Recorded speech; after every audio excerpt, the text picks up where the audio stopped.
Daniel finally came over to get his game. I'd been dreading it. But he brought this story with him that I wrote when we were little. I started reading it, and then there I was, crying at the kitchen table. He asked what was wrong, and I was thinking about how we used to be friends, how much I'd taken for granted.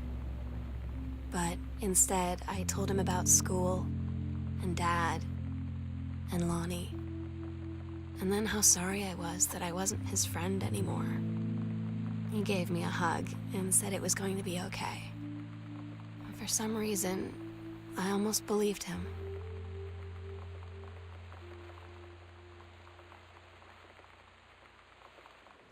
I'm so stupid sometimes. I was telling Lonnie that I got into my college summer program thing, and I was all making plans like, you should come visit me, stay in my dorm room. But she said, Sam, I ship out on June 6th. I was like, ship out? To where? She said, to basic training. What did you think I was doing all that ROTC stuff for? I guess she's been planning to join the Army right after high school since she was like 12. And I guess she's really going to do it. So I was like, after graduation, I'm just never going to see you again? She said, let's just have fun while we can.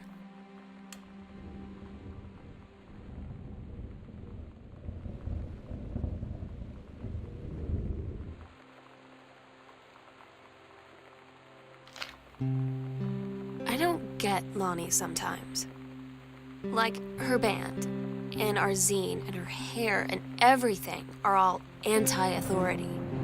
But I watch her in JROTC, and she's doing drills in perfect formation, following orders, no question.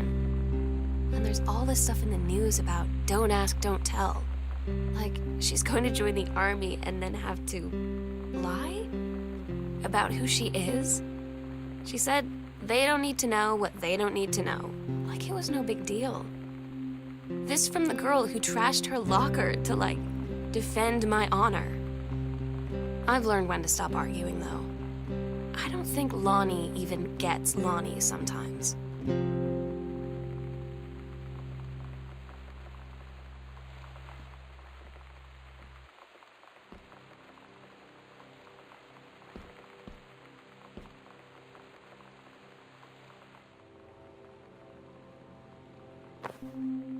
They tell you to stick with the group on field trips, Katie. There's a reason for that. Lonnie and I snuck off on the side paths at Multnomah Falls and got a little lost. Okay, a lot lost. Like, for hours. Right before the bus left, we found a trail and came running down the path, soaked and covered in mud, shouting for the bus not to leave. The school called home. Mom and Dad said, you didn't get into trouble like this before you met that Lonnie girl. But I don't think they know about us. The kids at school, though, I'm really afraid that's a whole other story. Stick with the group, Katie. Stick with the group.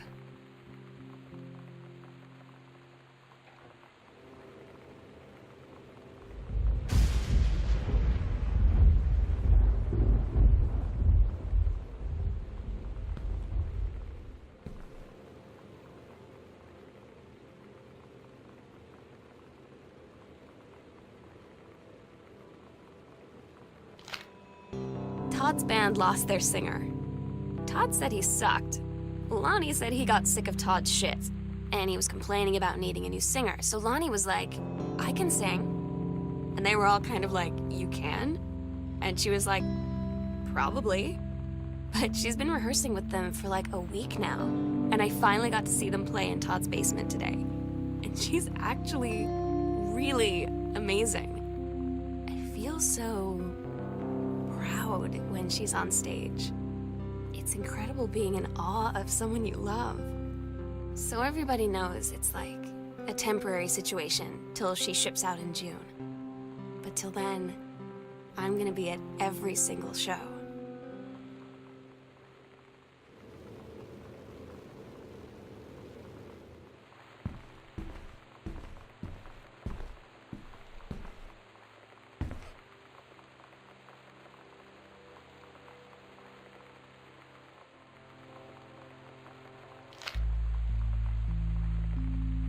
had an interesting talk with Mom and Dad tonight. One you were never gonna need to have. I mean, you've known, right? I've known. I've known since, like, She-Ra. Mom and Dad didn't, I guess. But they saw the zine and the stuff on the locker, and they were like, is there something we should know about you and Lonnie? And so here's the thing.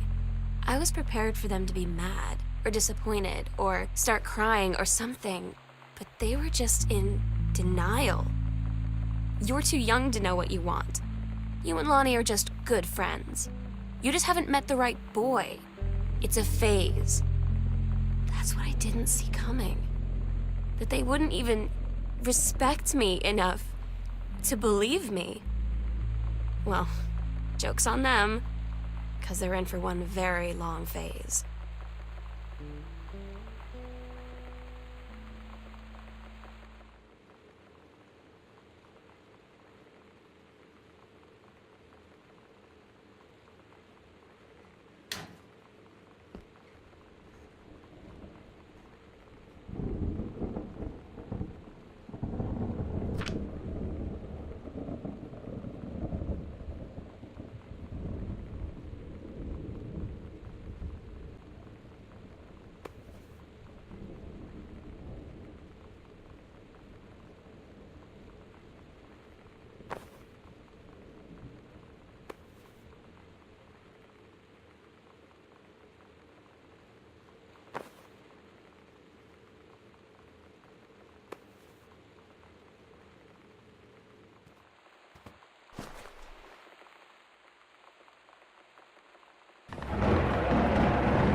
The sunset light in this house is the saddest thing I've ever seen. I just want to sleep. When I'm in the attic, it almost feels like Lonnie could still be here. She's just downstairs. I'm just waiting to hear her pull down the hatch and come running up.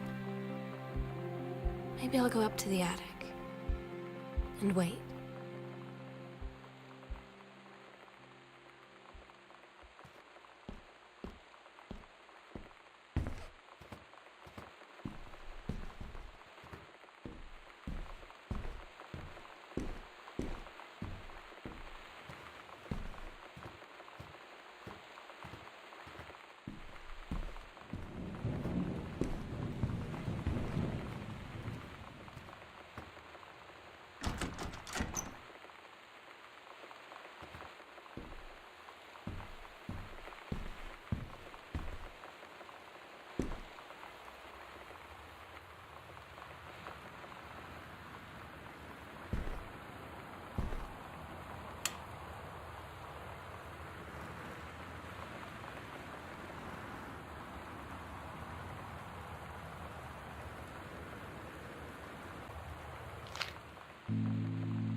Oh my God.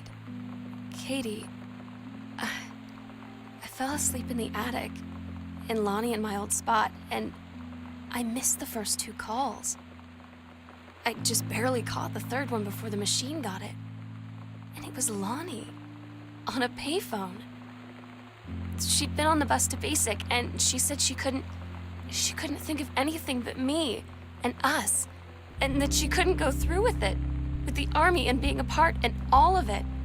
And so she got off the bus in Salem. She said, Sam, I want you to pack up everything you can and get in your car and come find me.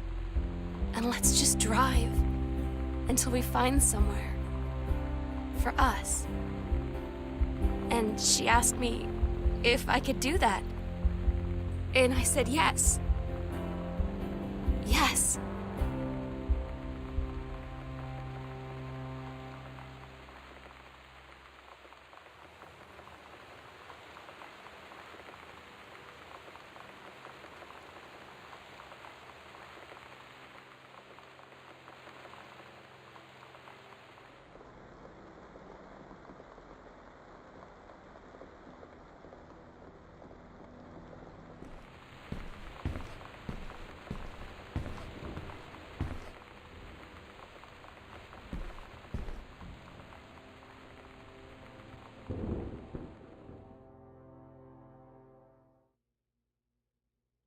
Katie, I'm so sorry that I can't be there to see you in person, that I can't tell you all this myself. But I hope as you read this journal and you think back, that you'll understand why I had to do what I did. And that you won't be sad, and you won't hate me, and you'll just know that I am where I need to be. I love you so much, Katie. I'll see you again someday.